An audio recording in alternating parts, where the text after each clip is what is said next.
Right. Oh, we're good. Okay, so, welcome back to training, fam. We're gonna talk about money mindset and mental health, okay? For your to-do for this video, you're gonna need index cards, okay? And I'm gonna teach you guys the magic of mantras. Sounds weird and witchy-woo, but it actually works, alright?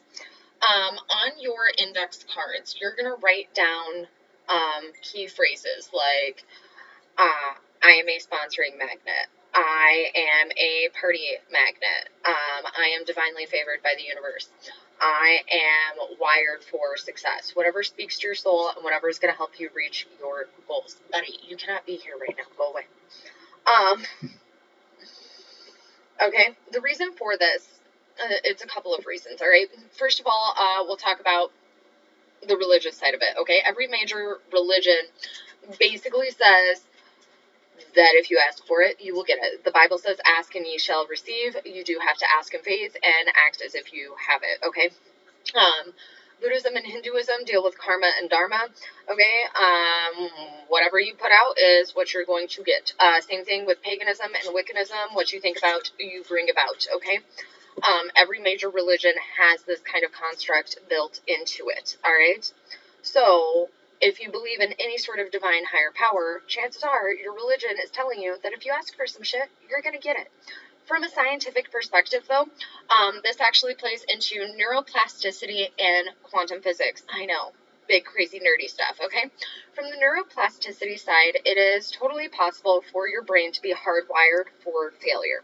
It is totally possible for your brain to be hardwired for problems. If you feel like things are constantly going wrong, nothing ever goes right, that shit always happens, everything is on fire, chances are you're actually hardwired for failure and obstacles. This goes to Hibbs' law, which basically states that whatever you look for, you're going to see. So if you're driving down the interstate and you're looking for white cars, you're going to see white cars. But if you're driving down the interstate and you're looking for white cars, then you're not going to see any yellow cars. So what these index cards are going to help you do from a neuroplasticity kind of standpoint is it's going to teach you to subconsciously start rewiring your brain and looking for opportunities instead of obstacles. It's going to get you to look for those yellow cars of opportunity, those recruiting moments, those party booking moments, and you're going to put multiples of these cards up, okay? You're going to put them in your bathroom, put them in your kitchen, put them in your car, okay? Put them on the front of your computer or something like that. You need to see them multiple times a day in order for it to help rewire your subconscious, okay? Every time you see them, make sure you read them. Bonus points if you say it out loud. That helps it register more, and eventually you'll get to a point. Here, hold on a second. Okay, hopefully we are still going. I'll have to go back and look at that part. Kids were being super loud and distracting in the background. I don't know if you guys could hear. I do know it was hard for me to focus my train of thought while also listening to them because, you know, mom brain. All right.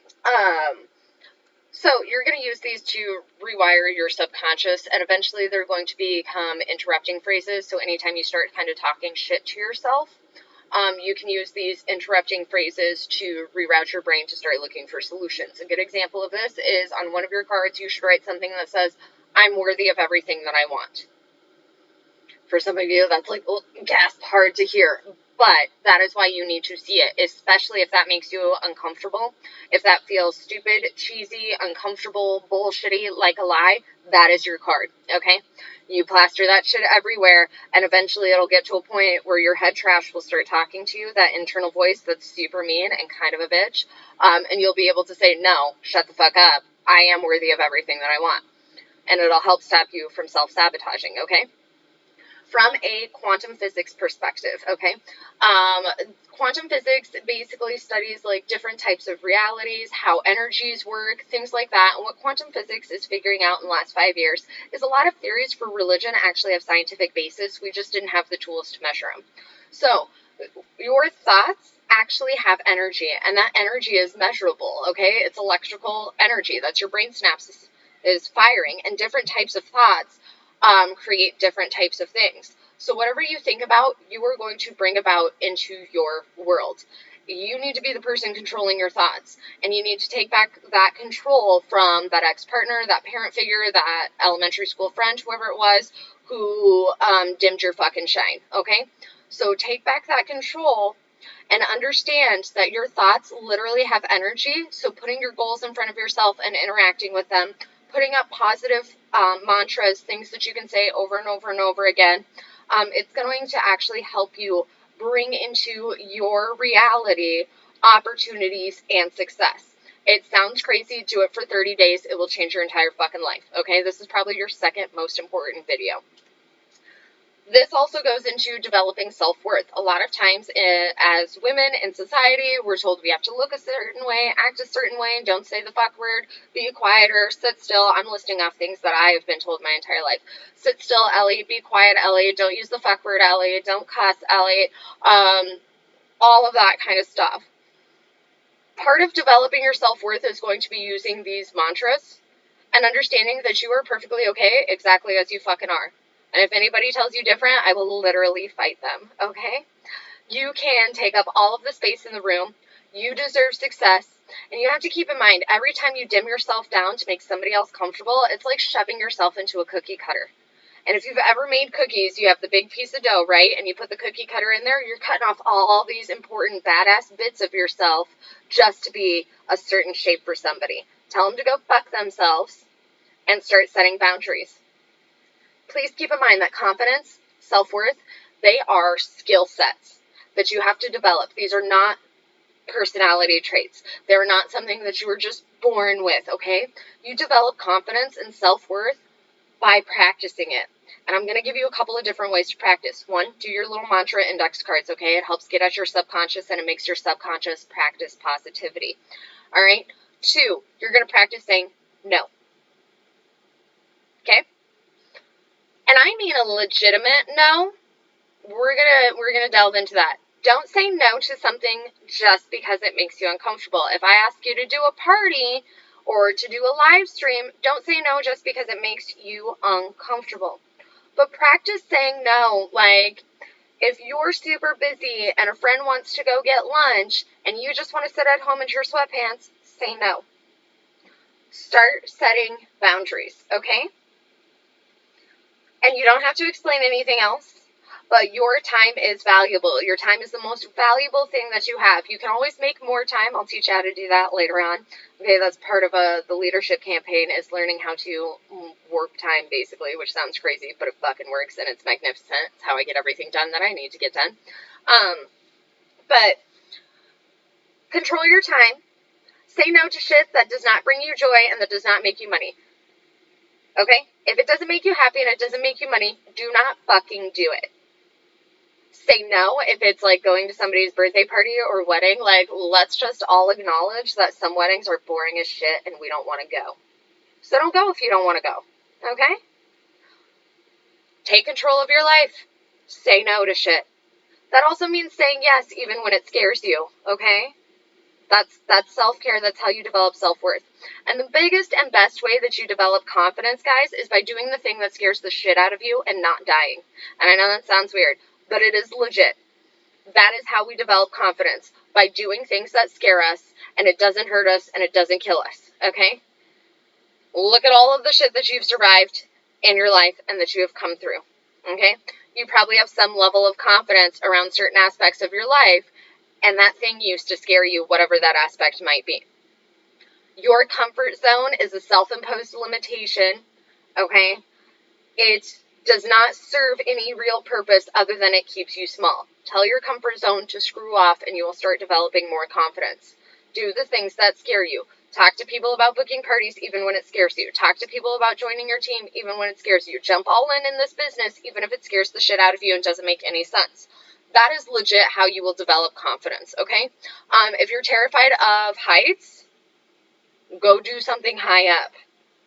If you're terrified of enclosed spaces, do something in an enclosed space, okay? Do it within reason. Do it in a safe way. And if you have a straight-up phobia, that's different. We're not talking about that. I'm talking about, like, you have just a fear of heights, okay?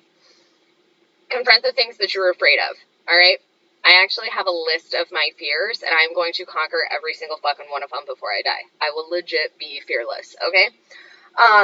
Actually, I'll probably just level up and have different fears, but, you know, it still works, and it helps you develop confidence. It helps you realize that you're not fragile, that you're not breakable, and it helps you get in touch with your inner bad bitch when you do weird, crazy shit like that. So go do that shit. The other thing, as far as mental health, developing confidence, and hitting your goals, is to have a dream board. Okay, there are pictures all over this of things that I want to accomplish in the next year and a half, 2 years, okay? I want my book to, which way am I going? Wrong way. I want my book to be a bestseller, okay? This one is, every month we add 30 girls to our team, and I want us to be $1 million team by June 1st of next year, okay? This, with pictures, again, it's helping rewire your subconscious for positivity. It's going to keep your stuff in front of you with pictures. And it's like, by keeping it in front of you, your rate for success automatically goes up. Do it, okay? Have some sort of vision board and put it somewhere in your house where you will see it every day, all right? Every day. Put it in your kitchen. I have another small one on the side of our fridge. All right? Or you can put it in your bathroom, your bedroom. Put it somewhere where you will see it every day. It will help you stay inspired.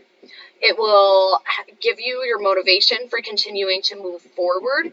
And pictures are a key part because the brain is inherently visual. So it's going to resonate with you more, and it's going to become more and more real to you the more you look at those pictures, okay? Every successful person, Elon Musk, Gary Vee, Grant Cardone, every successful person has a journal and some sort of, like, dream board, vision board, whatever you want to call it. Develop a reward system for yourself. We talked about that with goal setting. Make sure you are rewarding yourself for your successes. That is going to help with your mental health. That's going to help with fatigue. And that is going to help with confidence as well, because it's going to force you to stop and acknowledge the fact that you are accomplishing things, okay? Even if that means something basic, like you were scared, you went and did an in-person party, and on the way back from your in-person party, you stop and you treat yourself at, like, your favorite restaurant, you get a little coffee, something like that. Just those little rewards along the way will help you stay inspired. And they will keep you kind of on track. If you are doing financial goals, like you want to save a certain amount of money for a certain thing, you have to reward yourself along the way for hitting your milestones. So let's say you want to save $10,000. You're going to reward yourself at each $1,000 mark with a small reward. And the key to making this successful in work is you go through beforehand and you develop what those rewards will be. And then your savings mark to reward yourself has to include the cost of your reward plus the actual reward. So let's say you want to save $10,000 by next year. Okay, you're going to figure out how many parties you need to do. You're going to let me know your goals, all of that good stuff, all right? You want to have that emergency fund just in case we go into lockdown again, or your water heater goes out, or what the hell ever else, okay? So you want $10,000 in your fund. So what you're going to do is, for every $1,000, you're going to reward yourself, but you're going to save for whatever that reward is. So let's say at your first $1,000, you are going to reward yourself by getting a new pair of shoes. So you're going to pick out that pair of shoes in advance. You're going to save that $1,000 plus the cost of those shoes, and then you're going to get the shoes. You can put it on your Amazon wish list. And then you're going to do the same thing when you hit $2,000. And let's say your $2,000 reward is that you're going to go get a mani-pedi. So you're going to save that next mile marker, the next 1,000 to get to your 2,000, plus the cost of your mani-pedi. Tiered financial goals are the absolute 100% best way to save money, and you always want to save with a purpose. Do not save money just to save money. And honestly, if you're under the age of 40, trying to save for retirement can be really hard because it seems so fucking far away. Okay? So, and financial planners will tell you this too. Save for a purpose. Make sure you have an emergency fund. Ideally, you want 3 months worth of bills in your emergency fund. Okay? That gives you, if you or your partner lose your job, jobs that gives you 3 months to figure your life out, whatever it might be, okay? You also, like, if you're saving for a vacation, set up a separate bank account, label it vacation fund. Saving for a wedding, set up a separate savings account, label it wedding. Okay? Between my partner and myself, we probably have 15 bank accounts for all of the different things that we're saving for. Some of them have different interest rates. Some of them are the kids' college funds. Some of them are like IRA accounts and things like that. But make sure you're saving for a purpose. Saving money to just save money will not work. The only way to even remotely make that work is if you're doing that tiered financial plan where you're rewarding yourself for hitting mile markers, okay? But even then, you still want a greater purpose than that. All right? Save, invest, spend, okay? Ideally, you should be shooting to save 30% of your income, whether it's your pure romance income or your day job income. Picture perfect dreamland, you want to save 30%. If you can save 30%, you will be a self-made millionaire. Fact. Google it. Trust me. Okay? Save 30% of your income. If you cannot save 30% of your income, then you need to make more money. So, yay, pure romance. We will help you do that, okay? But ideally, you want to save 30% of your income. If you are not saving with a specific purpose like we just talked about, then you should be saving to invest. You can invest in real estate. You can invest in cryptocurrency. Those are probably the two easiest investments, okay? You can talk to a financial planner. Guys, pro tip, cheat code. The stocks that Congress are investing in is, it's public. So you can kind of stock trends that way and mirror them. If Elon Musk invests in a stock, that stock is automatically going to go up because he's Elon Musk. So follow people like that, like senators, presidents, Congress, things of that nature, okay? And follow people like Elon Musk who are at the forefront of financial stuff and invest wherever they're investing. You don't have to invest a lot, but do invest, okay? The ROI on that, the return on investment, is going to be really, really, really good, okay? And you do not have to be super savvy or super rich or whatever to invest. If you have your emergency fund and you're not saving for a purpose, you should be investing that 30% of your income, okay? Highly, highly, highly recommend it. The other thing is you can also invest back in your own business. That investment might be inventory. It might be a mobile boutique, like a van or something that has all your inventory in it. You might want to invest in a better computer or a better cell phone, or you might want to invest in more demo products, whatever it might be. You can always invest into your own business as well. But the key is to make sure that you are being financially healthy and taking care of your future. And the two best ways to do that are investing and saving, and investing much more, though, than saving given our current economic status, okay? Cold War economics used to tell you to save everything. Your parents have probably told you this. You probably have even inherited this in a residual way. Current financial leaders, generally speaking, are encouraging investing to grow your assets and your income because of the difference in cost of shit now versus then, and because we have a completely different economy than what we used to have in the Cold War era, okay? Cold War economics does not work. I will die on that hill. Make sure you're saving, investing, okay? And then feel free to spend money, guys. All right? Make sure you are treating yourself. We talked about all of that, okay? And it's totally okay. It's going to be scary for you the first time you do this, but it is legit magic, all right? You're going to save up for your purpose. Let's say you're saving up, $20,000 because you want to have your picture perfect dream wedding, okay?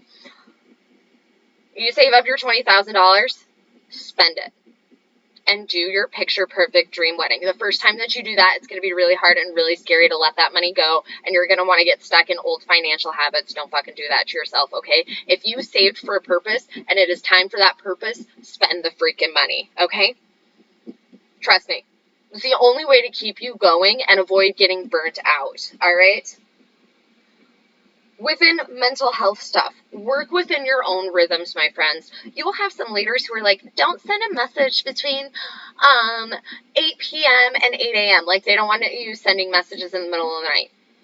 If that's when it works for you to send a message, send a message. I don't give a shit, guys. Okay? If you're going to message somebody at 1 o'clock, just be like, hey, sorry it's so late. Had to message you because you were on my mind. Blah, blah, blah, whatever your message is. Hit me up in the morning when you wake up. People are fine with that. Most people put their phone on vibrate or silent to sleep anyways. Don't call them. Okay? Unless you have their permission. But work with in a way that represents your rhythms. Okay? And that works for you. There are these things called biorhythms and circadian rhythms, my friends. Okay? Work in a way that works for you and respect those biorhythms and your circadian rhythms, okay? Your circadian rhythms are your sleep rhythms. Do you need 10 hours? Do you need 2 hours? Do you need 4 hours? Do you need 6 hours, okay? Yes, most adults need 6 to 8 hours of sleep each night, but that's not all adults, guys. For me personally, if I get more than 6 hours of sleep, I will be a freaking train wreck. I will feel hungover. It is totally possible to get too much sleep. If you are sleeping 12 hours, waking up and still feeling exhausted, you're getting too much sleep. Cut that shit in half. All right? Figure out what your proper sleep schedule is and work with it as much as you can. I know most of you have day jobs, so you can't totally go through life because you are in indentured servitude, basically, where they dictate when you can sleep, when you can eat, where you can go. I'm super anti-job. I understand they're necessary, but the way that we do them is bullshit, in my opinion. Point of story is, if you have a regular job, you in some ways can't dictate your own rhythm of life, but try to do it as much as you can. Eat when you're hungry, drink when you're thirsty, sleep when you're tired. Okay? Eat when you're hungry, drink when you're thirsty, sleep when you're tired. If that means calling into your fucking day job, do it. Because those people are not going to pay for your funeral if you end up super burnt out and end up in a car accident because you're fucking exhausted. Those people are not going to pay for your stay at the fucking psych ward when you finally lose your shit because you were super burnt out. Eat when you're hungry, drink when you're thirsty, sleep when you're tired, okay? Work within those rhythms. Figure out how many hours of sleep you need each night and work with that. The other side of this is biorhythms. That includes things like your heartbeat, your brain synapses, things like that. Some of you are going to be very flowing and very graceful. You're going to move through life at a very smooth, even pace. You have people like me. I am a fucking whirlwind. Okay? Move in a way that works for you. If you want to go fast, go fast. If you need to kind of go slow and smooth, go slow and smooth. Go through life and go through this business in a way that works for you. It will be better for your mental health. You are way less likely to end up burnt out or exhausted. All right. And you will be 1,000% happier. If you're like me and you are a whirlwind, do not slow yourself down. Do not quiet yourself. Do not make yourself slow to make other people comfortable. They can go fuck themselves, okay? If you are smooth and a little bit slower, you go through life with a little bit more grace, probably a little bit more class, but you go through life at this kind of very even pace, then do that. And if somebody tells you to speed up, tell them to go fuck themselves. You have to move through life in a way that respects your own rhythms, all right? You will be infinitely more successful. There are pros and cons to both, but the reality is, at the end of the day, if you're moving in a way that is actually for you, you will be successful in everything that you do, okay? Time management. All right, I'm going to give you some pro tips on creating time, all right? There is a sheet in our shared drive. It will show you where you're losing time. It's going to force you to track stuff throughout the day, okay? And you're going to realize, oh my goodness, I just spent 45 minutes on social media, or oh my goodness, I just sat in my car for 20 minutes and did fucking nothing. Whatever it might be, it's going to show you where you have extra time in your day, and that is super beneficial because then you'll be able to capitalize on that time, all right? Also, start blocking out chunks of your day. You can do this around your day job. Guys, keep in mind, when I started this business, I worked full-time, went to school full-time, taught part-time, and did this part-time, and was a parent, okay? Time is an illusion. It is a man-made construction. It was legit. The way we measure time now was straight up fucking invented to help shipbuilders be better at building ships. It does not exist, okay? So stop letting it control you. Sounds crazy, but it's true, alright? Set timers. 15 minutes on a 15-minute timer is way longer than 15 minutes without a timer, I promise you. Don't believe me? Try it, okay? Set a timer, see how much shit you can get done in a 15-minute sprint. Do that a couple times a day. You will be the most productive you have been in your entire freaking life, alright?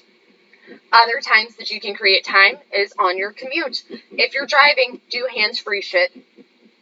You can message people hands-free. You can call people hands-free. Do your hands-free shit. You could do training. You could be listening to these videos while you're driving. That time where you're doing a thing, but you also have brain space. Okay, drive safely. Don't be super distracted. But you can double up on those times and make those times more productive. When you are cleaning the kitchen or you are making dinner, you can even free up time there. When I do dishes, I watch training videos. I'm already standing there. I might as well do something productive. When I'm folding laundry, I am messaging people, making phone calls, or watching training videos, okay? Find a way to kind of double up your productivity. And what'll end up happening is you'll end up in this weird habit where you can't fold laundry without doing a training video anymore, or you can't fold laundry without messaging people anymore. You're literally doubling your time, guys. Again, rest when you're tired, drink when you're thirsty, eat when you're hungry. If you feel like you are emotionally burnt out, you're exhausted, you're fried, you are uninspired, okay? Go sit for 7 minutes in silence. Preferably outside if you can, but 7 minutes. 7 minutes is all it takes to reset your mental health. Try it if you don't believe me, okay? I know a lot of this sounds like witchy-woosh bullshit, but this is based in all major religions, quantum physics, and neuroscience, alright? I do not fuck around when it comes to mental health. It's my jam, alright? This is also one of my favorite videos that I do, okay? So 7 minutes in silence. Lock yourself in your car, okay? Go sit outside. Lock yourself in a random room in the house. Nobody is allowed to talk to you. You cannot be on social media. You cannot watch any sort of videos. Sit there in silence for 7 minutes. You will be a whole ass different person. Listen to yourself breathe. Kind of sift through your feelings. See what's going on and what's actually stressing you out. A couple of things are going to happen. Your heart rate is going to slow down. You're going to get very calm. It's going to create an influx of dopamine and oxytocin because your body, and melatonin, because your body's going to think it's time to go to sleep because that's the only time you ever sit in fucking silence. And maybe not even then. Part of the burnout in our culture is the constant auditory jam, because you're always listening to people talk, you're always listening to videos, you're always streaming shit, you're always on Netflix, you're on TikTok, you're on whatever. Silence is your new best friend. 7 minutes as many times as you need to do it a day. Okay? It's going to create an influx in chemicals because your body is going to think it's night time, okay? It is not a long enough period of time to make you actually go to sleep unless you're legitimately tired. That's going to help you figure out if you're tired or not, or if you're just bored and uninspired, okay? It's also going to bring to your subconscious to the forefront. It's going to give your subconscious a voice to talk and to tell you why you're frustrated, why you're upset. Just kind of let your thoughts drift, give it a little bit of time, and you're going to find out exactly what's bothering you, because a lot of times you can be so burnt out you don't realize you're burnt out. So, hopefully that helps. With your time management stuff, double up wherever you can, and also make sure you're taking time for yourself. 15 to 30 minutes a day should be just you doing shit for you. Okay? Hygiene, taking a shower, does not count as doing a thing for yourself. It doesn't. Soaking in the bath does, okay? If you're just going to soak with a bubble bath, all of that good stuff, that counts as taking time for yourself. Alright?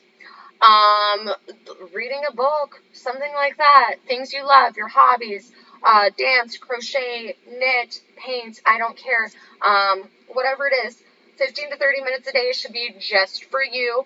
And whenever you start to feel panicked, burnt out, overwhelmed, freaked out, stressed out, burnt out, all of that good shit, go sit in for 7 minutes in silence. Your brain is going to tell you exactly what's going on and what's causing you to panic. If it's a business thing, hit me up. If it's a mental health or a personal thing, you could also probably hit me up if you need to, okay? I got you, bugaboo.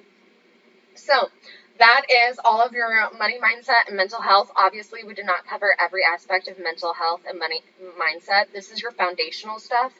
Master this. When you're ready for leadership stuff, you will be ready for all of the next stuff where we really get weird with time and you're going to start bringing miracles into existence in your life and shit gets really fun, really crazy, and really exciting.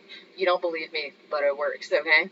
All right. I will talk to you guys soon. Have a magical day, my friends.